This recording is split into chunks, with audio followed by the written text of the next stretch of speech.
forecasting in the Weather Center with that heavy rain possible, some strong gusty winds, and also the potential for strong to severe storms. Now, here's what we're watching right now. Hurricane Nicole is approaching the Florida coastline at this point. We still have a little while until landfall, and that means that wind is pushing up an extraordinary amount of water, 3 to 5 feet of storm surge along the Florida coastline, in addition to the rain that's falling. So we're seeing a lot of flooding in this area right now.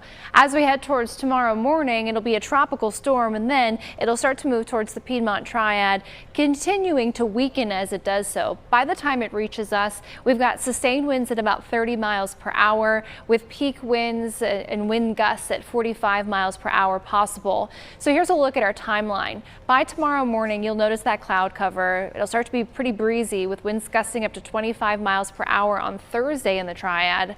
Late in the day, we start to see some rain with scattered showers even possible by the afternoon.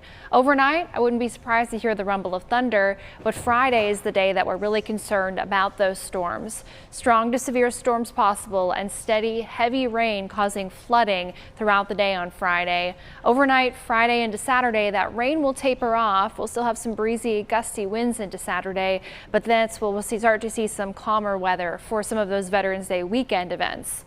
Here's a look at the Piedmont 12-hour forecast. Temperatures get into the mid-60s tomorrow. We've got those winds already gusting at that point up to 25 miles per hour.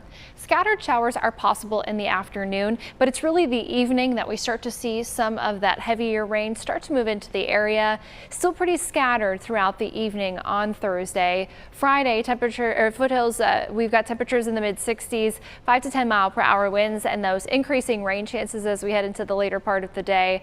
And in the mountains, temperatures in the mid to low 50s with increasing rain chances as we head towards the evening hours. Now, here's what it looks like as we're going through this time frame. You notice that cloud cover as soon as you wake up on Thursday morning. It continues to thicken up as we head into the later part of the day. Afternoon, scattered showers possible. Late afternoon into the evening, those scattered showers become more intense. They both become more widespread and heavier. So we're not just seeing blues anymore on the map here. We've got yellows, oranges, and red indicating that heavier rain, which is where we start to be concerned about flash flooding. That lasts overnight into Friday morning. Here's a look at 4:30 a.m. on Friday. Lots of rain, lots of activity at this time already, and then continuing through into the morning commute, 7:30 all the way through the morning commute. Those scattered, occasionally heavy downpours. Here's what we're really concerned about, though, is as we head into Friday afternoon, we continue to see that heavy rain. So flooding continues to be a concern. And then we've got the potential for strong to severe storms throughout Friday afternoon into Friday evening. As we head into the weekend, we'll dry out. So it's not a long time that we've got to stay weather aware, but you really do need to stay weather aware on Friday. Here's a look at our rainfall forecast. Most spots getting 1 to 3 inches of rain, but some spots, particularly the mountains, could end up with higher rain totals, 3 to 5 inches possible in those areas, as well as in areas where we have one of those thunderstorms that just creates a downpour.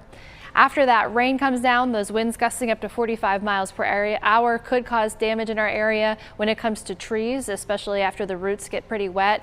And then we have that threat for thunderstorms. Now Thursday, just kind of those standard run-of-the-mill thunderstorms in our area, that light green, but by Friday, a different story. The area shaded in yellow, which includes the Piedmont Triad, a level 2 threat for severe weather, bright green, a level 1 threat, and then that light green there you see on your screen on the far western side of our forecast area. Not as intense, but we've got the heavy rain and flooding rain being our biggest impacts.